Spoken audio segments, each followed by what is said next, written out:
Good evening, good morning, and good night. Welcome to Inappropriate Radio. It's your host, Tasha. Let's get into this. So, I was cleaning up.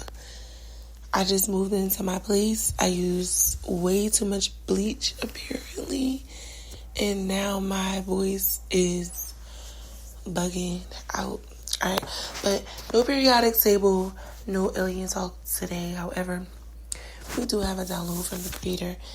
Now, I did get this download about 3 or 4 days ago. It was my intentions to come on here and talk about the earthquakes. Of course, there's a spiritual component to that. There are people who didn't feel it. I am one of those things. There has to be a meaning for that, even if it's just like a scientific, psychological reason. But yeah, maybe we'll just get into that. The creator wanted me to do something else. I actually wanted to talk about the earthquakes, but okay. Celebrations, right? Celebrating in the physical and in the spiritual.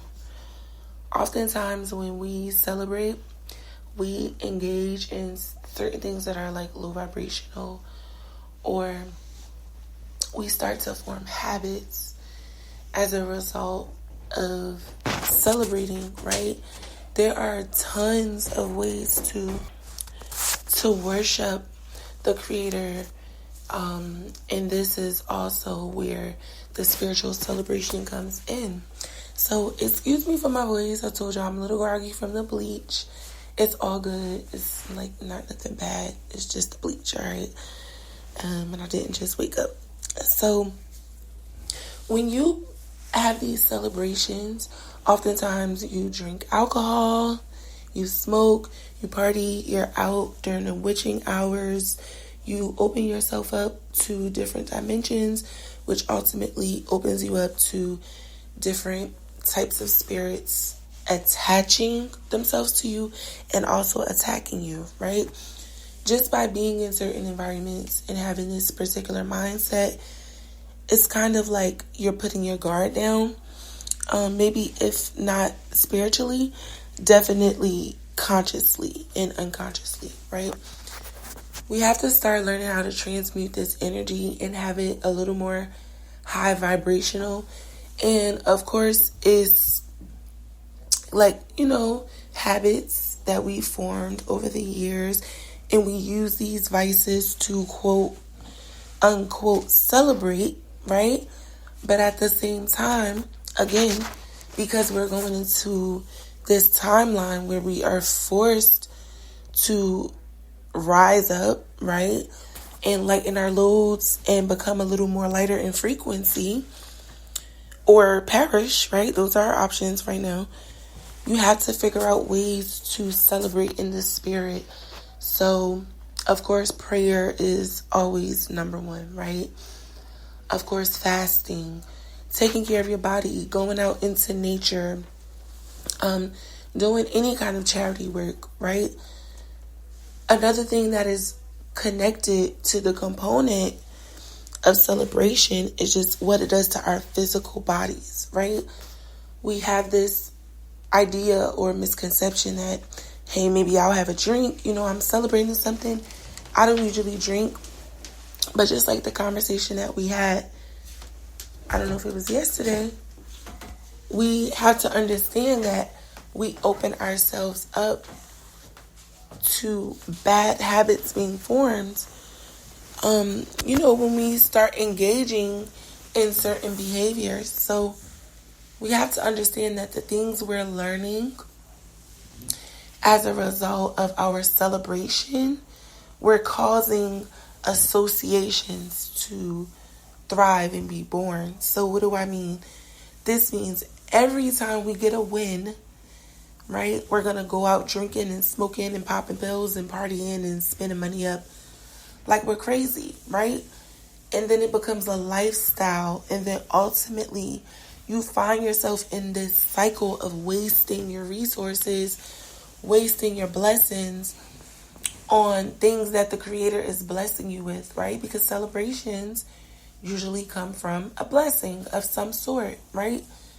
So we have to learn how to thank the Creator better and be a little bit more creative and really understand what it is that we need to do in our spirits in order to thrive in the way that the Creator wants. Because the celebration that we're doing physically is for our own desires, right? It's what we think we want or should be doing.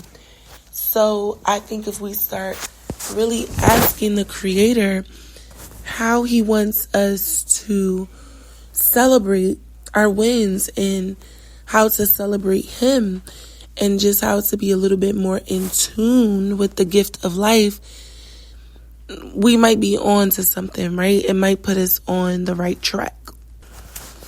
Now, if you take the time to observe who you are in the spirit and what your spiritual responsibilities are, then this would give you some, little keys and points on what would be good for a spirit that is in accordance with the ranking, right?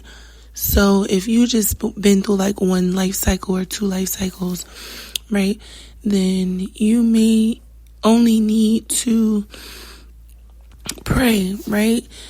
I'm not saying that other things are not necessary, but I'm saying for celebration, and we are speaking of all wins. When you get that job, when you get that apartment, when you get that whatever, right? Something that you have decided you wanted and the Creator agreed and it's in alignment with where He's taking you. Because we have to understand our desires are not always that of the Creator's. So we have to make sure that the things we are looking to be in alignment with, the Creator agrees with it, right? We have so many different misconceptions about life and our decisions, but excuse me, even the ones that are bad, sometimes the Creator wants you to make those choices. This is where the lesson lies. Now, people who feel like we forge our own everything and we carve out our own path and we create our own destiny, they may not necessarily agree with that, right? And I'm not saying that they're wrong and I'm right. I'm not saying who's right, who's wrong.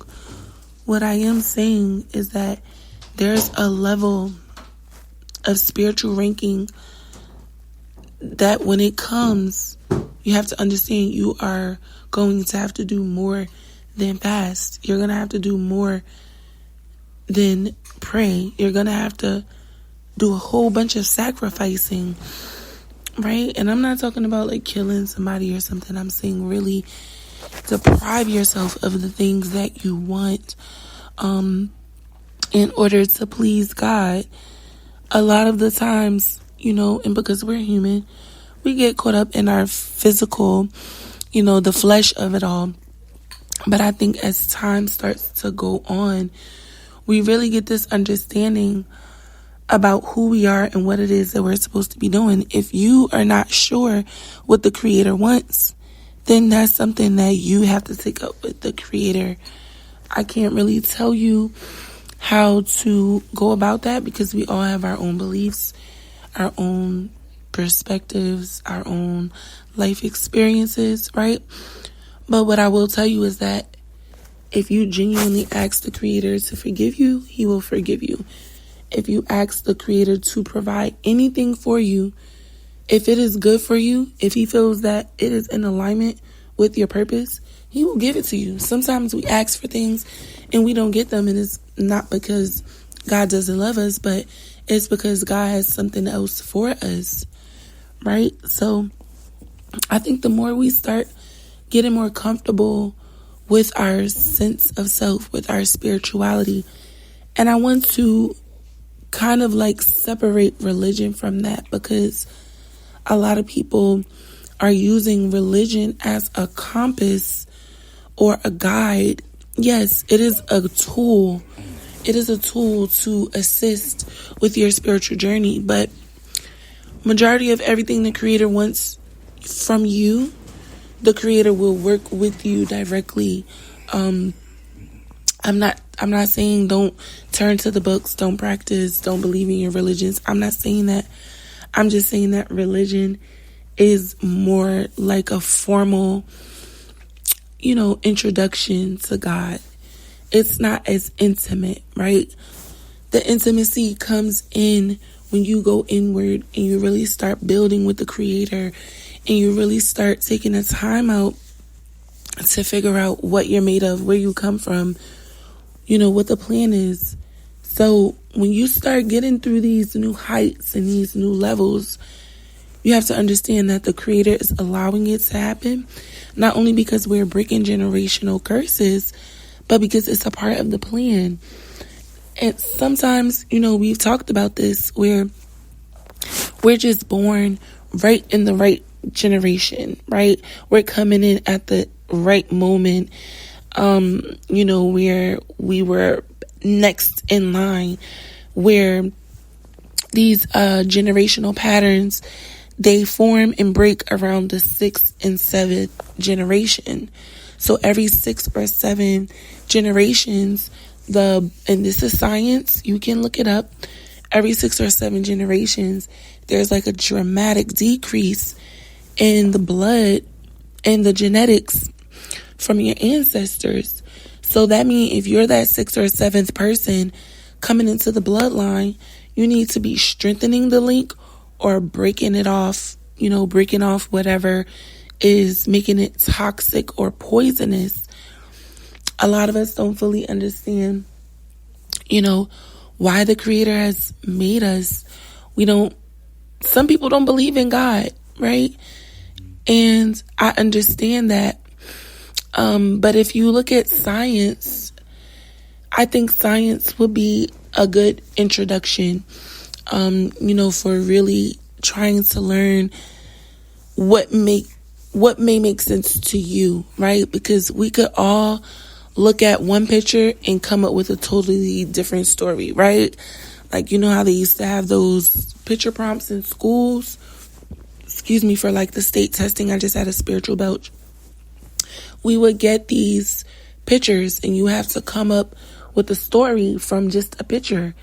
And I think that's how it is with life and the Creator. We all have our own experiences that shapes our understanding and our feelings towards God. And some people, they have a disdain towards God. They hate God. They feel that God doesn't exist. But like I always like to tell people, or ask rather, can you create a sun? Can you create a moon? Can you create the stars? Can you create the ocean?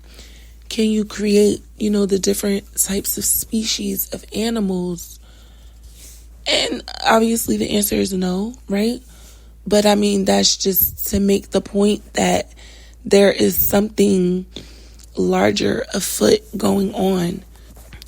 We come from something much larger than ourselves, outside of ourselves, that we don't fully comprehend. And I think that should be enough to at least get non-believers to see that there is something out there that has created us all. And that's a whole different topic, right? That conversation can go many ways.